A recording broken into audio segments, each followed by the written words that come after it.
Hello friends, मी जिया। आज आपसे एक बहुत ही प्यारी सी बात शेयर करना चाहूँगी। जो हमारे वर्ड्स होते हैं ना, वो किसी पे बहुत अच्छा प्रभाव भी डाल सकते हैं और बहुत बुरा प्रभाव भी डाल सकते हैं। इसी से रिलेटेड आपसे एक स्टोरी शेयर करूँगी, जो कि बहुत प्यारी स्टोरी है। प्लीज़ ध्यान से सुनिएगा।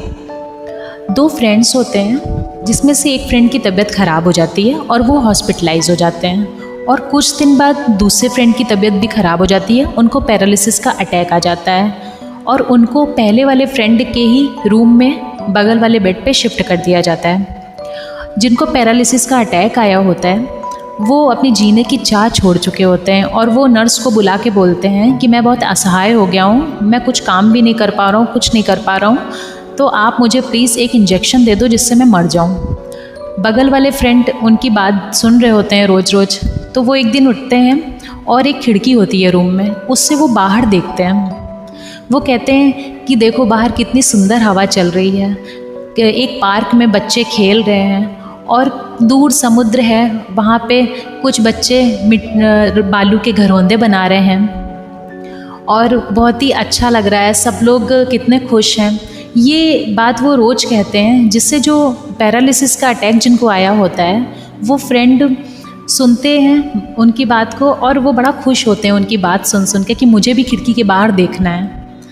और वो रोज़ उनको वही बताते हैं और वो रोज़ सुनते हैं और रोज़ उनका मन करता है कि मैं जल्दी से उठूँ, खिड़की के बाहर मैं देख लूँ। एक दिन वो रात में सो जाते हैं और जब सुबह उठते हैं तो देखते हैं उनका बगल वाला बेड खाली होता है। तो वो नर्स को बुला के पूछते हैं कि वो जो मेरे फ्रेंड थे वो क्या डिस्चार्ज हो गए हैं, या फिर आपने उनको डिस्चार्ज कर दिया है, या फिर मुझे दिख नहीं रहे हैं। तो वो कहते हैं, नर्स बोलती हैं कि सर उनकी ज़िंदगी के कुछ ही दिन बाकी थे, अब वो चले गए। तो वो बहुत परेशान होते हैं, बहुत रोते हैं। तो वो कहते हैं कि उन्होंने तो मुझे ये बात नहीं बताई थी। तो वो एक दिन लेटे होते हैं और खिड़की की तरफ देखते हैं। वो कहते हैं कि आज मुझे इस खिड़की के बाहर देखना है।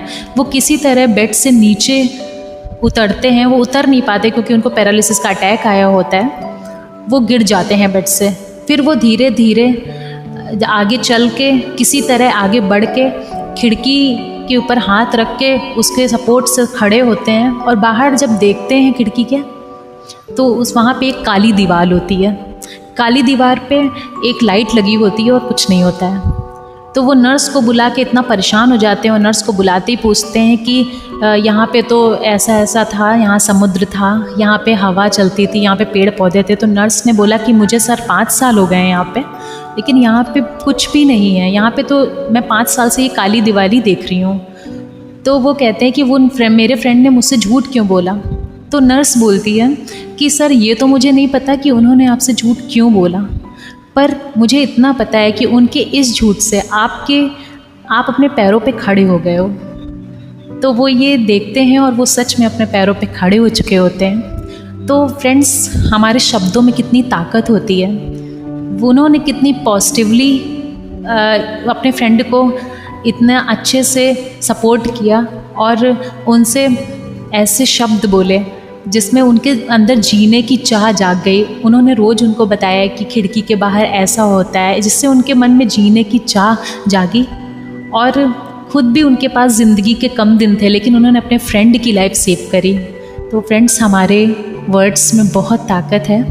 अगर हम किसी ऐसे वर्ड्स को यूज़ करना चाहिए हमें, जिससे हम लोगों में जीने की चाह, आगे को जीने की चाह बढ़ा सकें और लोग उससे इंस्पायर हो सकें और साथ ही एक अंदर से शक्ति जगा सकें। हमें ऐसे वर्ड्स यूज़ करने चाहिए। तो फ्रेंड्स, शब्दों में बहुत ताकत है, तो हमें अपने जीवन में अच्छे शब्दों का यूज़ करना चाहिए, जिससे लोग इस चीज़ से उनके अंदर आशा जाग सकें और एकदम पॉजिटिवली सोच सकें। So friends, thank you so much.